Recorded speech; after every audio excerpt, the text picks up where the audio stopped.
आप और आपके पर्सन एक दूसरे के बारे में क्या सोच रहे हैं, आइए जानने की कोशिश करते हैं एक यू वर्सेस देम रीडिंग के जरिए। द इंट्यूटिव टैरो हिंदी में ये एक कलेक्टिव टाइमलेस रीडिंग होगी, इसलिए एनर्जीज आपके और आपके पर्सन के बीच में इंटरचेंजेबल हो सकती हैं। जबरदस्ती खुद को किसी भी सिचुएशन में फिट इन करने की कोशिश ना करें। और डिटेल्ड पर्सनल रीडिंग के लिए आप मुझको डिस्क्रिप्शन बॉक्स में दिए गए ईमेल आईडी पर संपर्क कर सकते हैं। लेफ्ट हैंड साइड पे पर्सन ए की रीडिंग होगी, राइट हैंड साइड पे पर्सन बी की रीडिंग होगी। आपको खुद से जज करना है कि दोनों में से कौन सी एनर्जी आपसे रेजोनेट कर रही है। दूसरी वाली एनर्जी आपके पर्सन की हो सकती है। तो चलिए शुरू करते हैं पर्सन ए की एनर्जी से, रीडिंग से। हमारे पास है the emperor, two of cups in reverse, the world in reverse, strength, page of cups, the lovers in reverse, the devil, the empress, night of swords और म्यूचुअल एनर्जी में है judgement का card. अब हम पर्सन बी की energies में tap in करने की कोशिश करते हैं। रिवर्स हमें गाइड करें, पर्सन बी की करंट एनर्जीज क्या है पर्सन ए के लिए।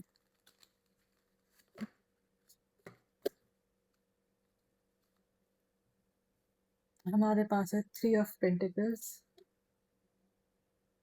Seven of wands in reverse, seven of swords, queen of pentacles, the star in reverse, page of pentacles, four of cups in reverse, six of pentacles in reverse, night of wands in reverse और mutual energy में है nine of pentacles का card. तो इन card से जहां तक मैं देख सकती हूँ, पास्ट में पर्सन ए की एनर्जी जो मैं कैच कर रही हूँ वो ये है कि आप पर्सन ए ऐसा दिखा रहे थे कि ये बहुत कमिटेड है पर्सन बी के साथ, बहुत स्टेबल है एसोसिएशन। इनके जैसा पर्सन बी जैसा कोई काउंटर पार्ट इनको नहीं मिलेगा। बहुत सही पर्सन मान रहे थे ये पर्सन बी को, ऐसा ये दिखावा कर रहे थे। मगर पीठ पीछे पर्सन ए बहुत ऑनेस्ट नहीं थे पर्सन बी के प्रति। जहां तक मैं देख सकती हूँ पर्सन ए की एनर्जीज बहुत पॉजिटिव नहीं थी। पीठ पीछे कुछ और कर रहे थे, कहीं और इन्वॉल्व थे, कहीं इनकी कुछ बहुत ज़्यादा निगेटिव चीज़ें थी जो इस कनेक्शन को बहुत हैम्पर कर गई। ठीक है, उसको दिख रहा है कि दो चेहरे रहे हैं पर्सन ए के। उन्होंने सामने तो कुछ और दिखाया और पीठ पीछे कुछ और ही किया। तो बहुत ट्रस्टवर्दी एनर्जी नहीं थी पर्सन ए की पिछले कुछ समय से, पास्ट में। ओके, फिलहाल मैं देख सकती हूँ कि पर्सन ए को बहुत अट्रैक्शन फील हो रहा है पर्सन बी के लिए। उनको लग रहा है कि पर्सन बी ने खुद को बहुत अच्छे से संभाल लिया है, इसलिए जो भी डिसहार्मोनी है उसके बाद भी पर्सन बी ने खुद को बहुत बैलेंस कर लिया है और इस वजह से बहुत अट्रैक्टेड फील कर रहे हैं पर्सन बी के प्रति। और ये भी देख सकते हैं कि बहुत गिल्ट आ रहा है इनके मन में। इनको लग रहा है कि इन्होंने जो भी किया, इनके इनके इमोशंस के साथ जो खेला, ये बहुत गलत किया। तो पर्सन ए फिलहाल सोच रहे हैं कि पर्सन बी से माफी मांगी जाए। आने वाले समय में मैं देख सकती हूँ कि पर्सन ए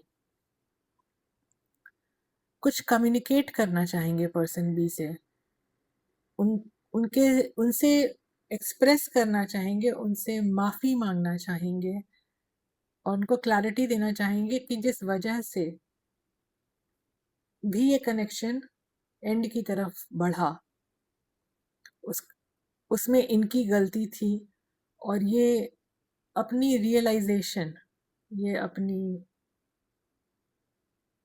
जो गलती है वो मानते हुए पर्सन बी को एक प्रपोजल देते हुए नजर आ रहे हैं मुझको आने वाले समय में। ये एक्सेप्ट करते हुए नजर आ रहे हैं कि इन्होंने जो किया पर्सन बी के साथ वो गलत किया, और कनेक्शन को फिर से रिवाइव करने की चेष्टा रहेगी, इनकी कोशिश रहेगी इनकी।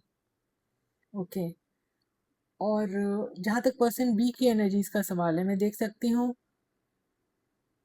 ये अपने काम पे पूरी तरह से फोकस्ड रहे हैं पिछले कुछ समय से। मुझको ये भी लगता है कि आप दोनों का वर्क प्लेस एसोसिएशन हो सकता है, आप लोग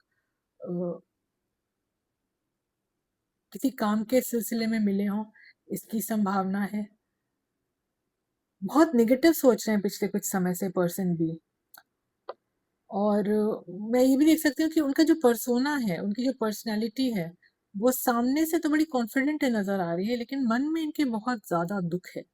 ये पर्सन फिलहाल पूरी तरह से फोकस्ड है अपने काम पर, और मन में इनकी बहुत ज्यादा हताशा है पर्सन ए को लेकर के। इनकी अवेकनिंग नहीं हो पा रही है, बहुत होपलेस फील कर रहे हैं इस कनेक्शन को लेके, बहुत डिफेंसिव हुए हुए हैं क्योंकि बहुत ज्यादा हर्ट है। और आने वाले समय में मैं देख सकती हूँ कि आप पर्सन बी जो है वो बहुत इनडिसिसिव रहेंगे पर्सन ए को लेके। उनके दिए गए हुए प्रपोजल को भी बहुत छोटा मानेंगे, क्योंकि इन्होंने खुद इतना एफर्ट लगाया है इस कनेक्शन में, खुद इतनी इनपुट्स दिए हैं, जिसकी वजह से अब पर्सन ए की तरफ से आने वाला कोई भी अप्रोच, कोई भी प्रपोजल, कोई भी एफर्ट इनको बहुत छोटा लगेगा अपने लगाए हुए इनपुट्स के सामने। और मैं ये देख सकती हूँ कि पर्सन बी जो है पर्सन ए के प्रपोजल को आने वाले कुछ समय में ठुकराते हुए नजर आ रहे हैं, क्योंकि मेरे पास 7 ऑफ सोर्स का कार्ड आया है आउटकम में, फ्यूचर आउटकम में। तो जहां तक म्यूचुअल एनर्जीज की सवाल है, मैं देख सकती हूँ कि अल्टीमेटली यही होगा कि आने वाले समय में दोनों को ये रियलाइजेशन होगी कि अपने अपने रास्ते बढ़ा जाए, अपने अपने ऊपर ध्यान दिया जाए, क्योंकि बात बनते हुए नजर नहीं आ रही है। पर्सन ए ने इतनी बुरी तरह से बिगाड़ दिया है सिचुएशन को कि पर्सन बी अब अपने को लेके बहुत प्रोटेक्टिव हो गए हैं, अपने आप को लेके बहुत डिफेंसिव हो गए हैं, और वो पर्सन ए के किसी भी एफर्ट को अब रिकॉग्नाइज करने के मूड में नजर नहीं आ रहे हैं।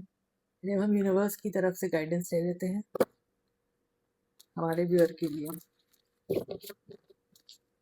बताएं आप हमारे व्यूअर को क्या बताना चाहेंगे डिवाइन।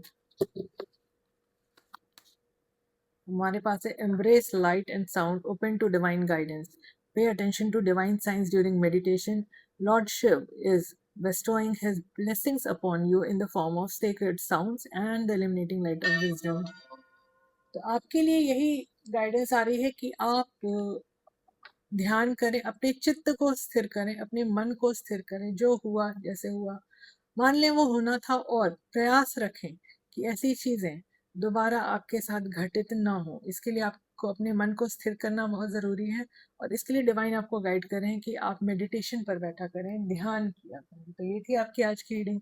अगर आपको इस तरह की रीडिंग्स पसंद आती हैं तो please like share subscribe comment करें। मुस्कुराते रहें, आपका दिन शुभ रहे। धन्यवाद।